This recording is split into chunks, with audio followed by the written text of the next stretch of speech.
How you manage your money, especially in your 30s, will have a compounding effect on how your future plays out, for better or for worse. So in this video, I'll share 5 goals that'll set you up for success. If you're new here, hello, I'm Maggie. I'm a certified financial planner, and I've worked as a financial advisor for 6 years at Morgan Stanley before starting this YouTube channel where I simplify personal finance and investing. Now let's get into it.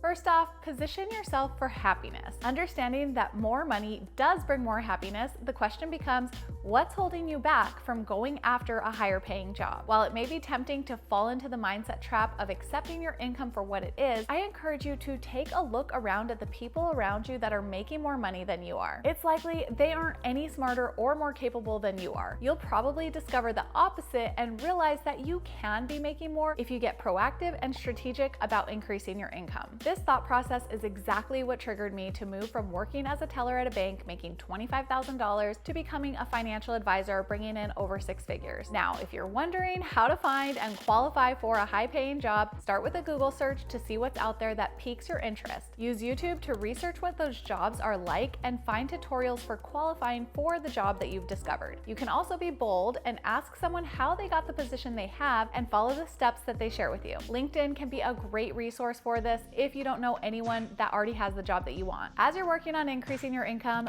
be prepared for ish to hit the fan. Adopt a mindset that there is no such thing as an unexpected expense. Things in life wear out and need to be replaced. We get sick, we speed, we lose our jobs. None of this should be a shocker or throw you off your financial game. That being said, with 2/3 of Americans unable to cover a $400 emergency and 60% living paycheck to paycheck, saving is obviously easier said than done. So how can you detach yourself from those stats and stack some cash? Start by reviewing last month's credit and debit card statements to determine where your money is going. A quick scan can give you a sense of where you feel you wasted money. Start cutting back on this spending first in order to free up some cash. Next month, make it a goal to save what you regret spending last month and keep doing this until you're spending more intentionally and are able to have a surplus every month that builds up your savings account. Accomplishing this goal will prove that you're able to live within your means, which is key for establishing long-term wealth, because no amount of income can solve a spending problem. This will also be the catalyst for breaking you free from the cycle of debt if you're stuck there, because you can borrow from yourself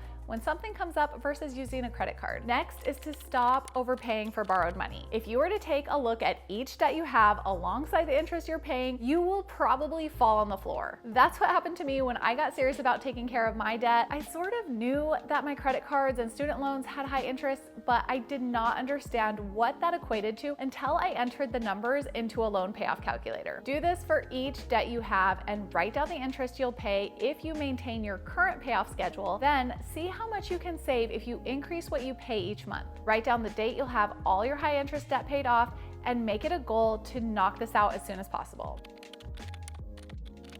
The next game-changing goal is to create a financial plan. This will give you structure and guidelines for your money so it goes towards your priorities. Vagueness and uncertainty will be replaced with clarity and confidence that you're doing the best you can with your money. In your plan, factor in both short and long-term goals. It's ideal to first set a percentage aside for retirement, like 10 or 15%, because then you know that your future self is being taken care of. Then save for other goals prior to retirement. The more lofty your short-term goals are, the lower your retirement allocation may need to be temporarily as you build up your short-term bucket. Then, as that becomes sufficient, you can redirect that monthly surplus back to your retirement and other long-term goals. Also, consider term life insurance if you've got people depending on you for your income, as this is an easy and affordable way to ensure that your loved ones will be financially okay if you were to pass away. When I was 16 years old, my dad died, and life would have been way easier if he had gotten this set up for us. As much as I hate thinking about death, I finally got this taken care of for my husband and I last year, and it literally only took 20 minutes. And now it's really comforting to know that if that super sad, depressing situation were to happen,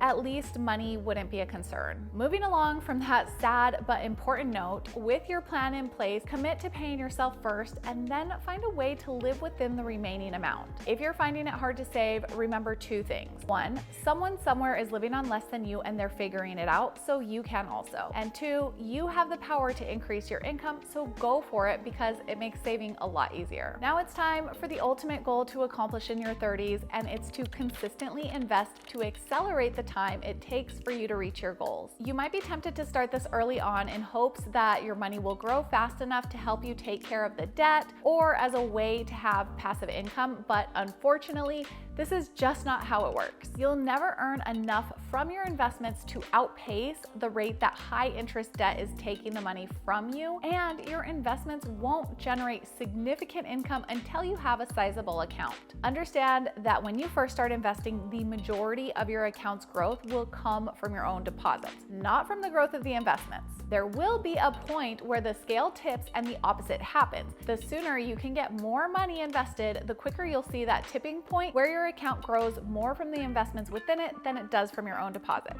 Investing has the power to multiply your money in the background while you're living your life. It's a simple and accessible way to grow your wealth, especially now with investment firms making it easier to get started on any budget. That being said, it can still be very confusing and overwhelming. I've linked my 4 steps to invest quick start guide in the description below. What you do in your 30s lays the foundation for the quality of the rest of your life. Now I'd love to hear what goals you're working on in the comments, and if you're over 30 or you've already accomplished these goals, drop me some ideas of what I should add to my list for my 40s, as I'll be reaching that milestone birthday this September.